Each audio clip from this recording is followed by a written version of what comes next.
May mga batang 90s ba dito? Kamusta kayo? Kamusta tayo? Alam nyo, sa totoo lang tayo may pinakamasayang kabataan. Tayo yung mga kabataan noon na napakababaw ng kaligayahan. Tayo yung mga batang batak sa arawan kahit napagalitan ng magulang, okay lang basta makipaglaro sa mga kaibigan. Di natin alam kung ano yung teknolohiya. Di natin alam kung ano yung cellphone. Di natin kilala si Coco Melon.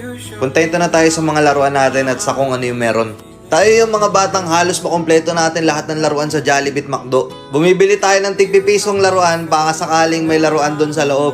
Naalala nyo? Noong mga panahon, naghahanap pa tayo ng gagamba kung saan-saan. Naghahanap tayo ng mga sanga ng puno para makipaglaro ng baril-barilan. Kukuha tayo ng gulong sa tabi-tabi tapos pagugulungin lang natin kung saan-saan. Mabibwisit tayo kapag hindi tayo pinayagan ng magulang natin makipaglaro sa mga kaibigan natin sa ulanan. Tayo yata yung mga huling batch ng mga bata na nakikipaglaro pa ng tagu-taguan. Sa totoo lang, di ba? Real talk. Tayo yung mga simpleng batch ng mga bata. Tayo yung mga batang napakasimple lang ng kaligayahan. Pero yung mga batang yun ngayon, nagsilakihan na. Nandito na tayo sa tunay na hamon ng buhay.